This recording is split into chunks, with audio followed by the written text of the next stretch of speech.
You know the feeling. There was something you came remarkably close to doing. Close enough that even now, years later, it still feels as though a different version of your life is quietly standing just beyond your reach. You almost started the business you couldn't stop thinking about. You almost made the phone call that might have changed a relationship forever. You almost moved to the city that somehow felt more like home than the one you were already living in. You almost applied for the position that terrified you, in the kind of way that usually means it mattered. You almost walked away from something that had already begun asking you to become smaller than you really were. Or perhaps there was something you wanted to create. A book, a piece of music, an idea that filled pages of notebooks before slowly disappearing beneath newer responsibilities, newer worries, newer versions of "I'll get back to it." Almost. It's such an ordinary word that we rarely stop to notice what it contains. It sounds incomplete, temporary, as though whatever followed it simply drifted away and became unimportant. Yet that's rarely what happens. Somehow, the things we almost did have a peculiar way of remaining with us. They don't demand attention every day. Months can pass without a single thought about them.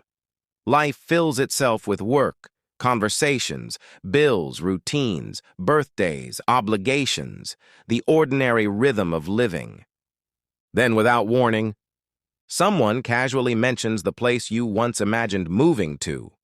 Or you come across an old folder on your computer and find a document you barely remember writing.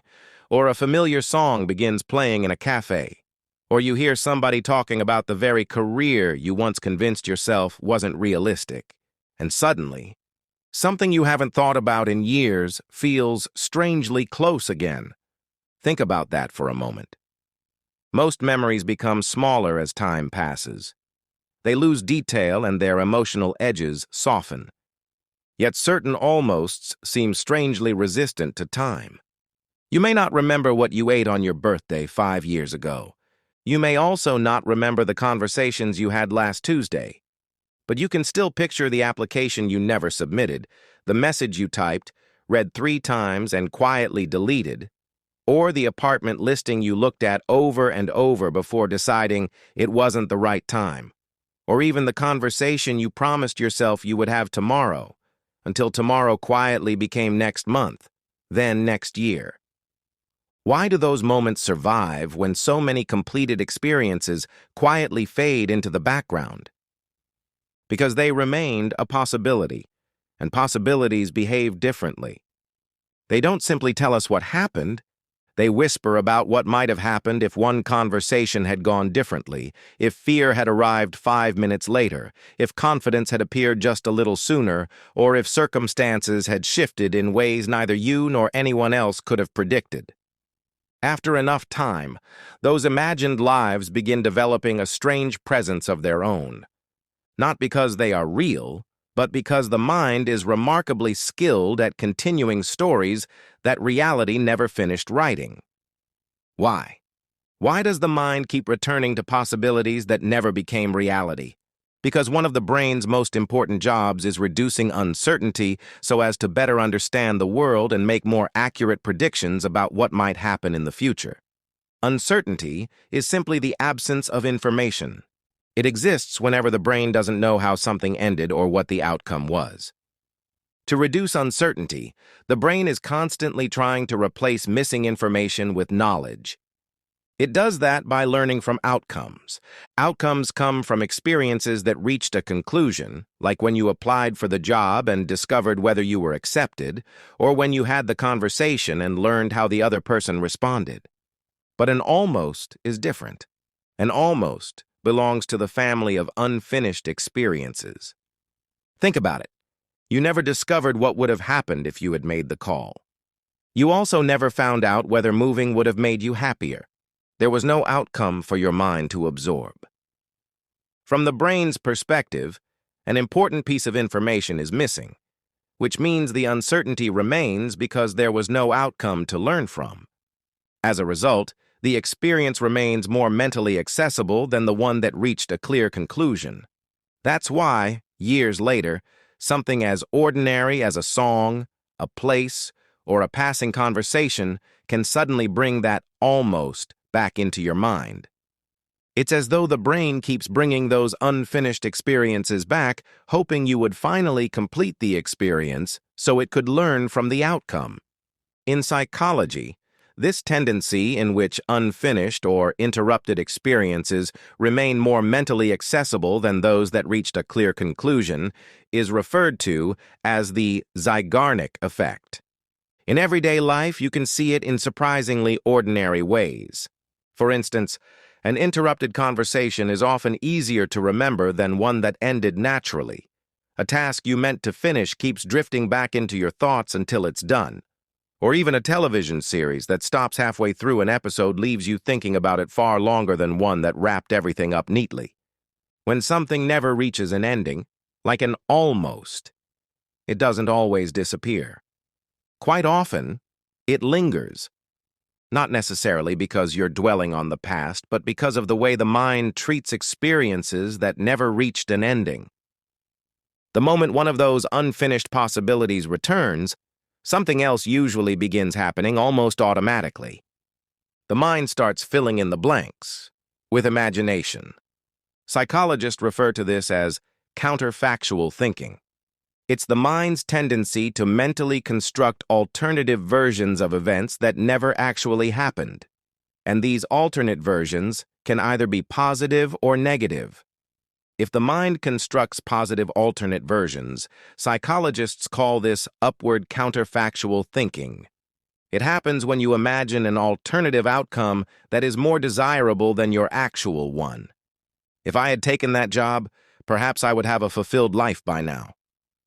If I had moved, perhaps I would have finally felt at home. If I had made the call, maybe that relationship would have survived. The important part is that the imagined outcome is better than the reality you ended up with. And this can make an almost particularly difficult to let go of.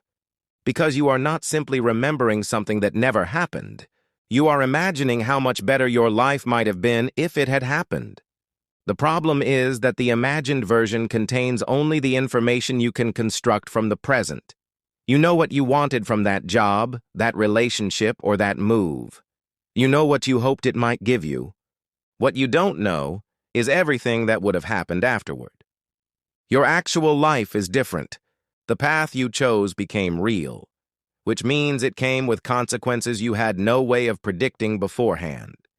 You experienced the disappointments, the unexpected problems, the ordinary days, and the moments that turned out nothing like you imagined. The life you almost lived never had to go through any of that. It can remain exactly where imagination left it, full of possibility. That is where an almost can turn into regret. Because you are no longer simply remembering something you didn't do. You are imagining it as something better and comparing that imagined possibility with the actual life you lived, the one that had to be tested by reality. But the mind does not always imagine that the road not taken would have been better. Sometimes it does the opposite. Instead of imagining a better outcome, you imagine how things could have gone worse than they actually did. Psychologists call this downward counterfactual thinking. It happens when the mind constructs an alternative outcome that is less desirable than the reality you experienced. If I had taken that job, perhaps I would have ended up miserable. If I had made that call, maybe the relationship would have fallen apart anyway. If I had moved, perhaps I would have discovered that the life I imagined wasn't waiting for me there. Here, the imagined alternative is no longer competing with your actual life by appearing better than it. It does something else. It gives you a different way of understanding the path you actually took. The decision you once questioned may begin to look less like a mistake and more like one possible outcome among many. And that can change what you feel when you remember your almost. Instead of regret, there can be relief, sometimes even gratitude. But notice something. The event itself hasn't changed. You still didn't take the job. You still didn't make the call. You still didn't move. What changed was the story your mind built around what might have happened. And neither story is something you can actually verify. When you imagine that the road you didn't take would have given you a better life, you are filling an empty space with one possible story. When you imagine that it would have made your life worse, you are filling that same space with another. The uncertainty remains either way. You simply experience it differently depending on which possibility your mind happens to construct. And that is worth paying attention to. Not because the imagined outcome tells you what would have actually happened, but because of what you choose to imagine happening.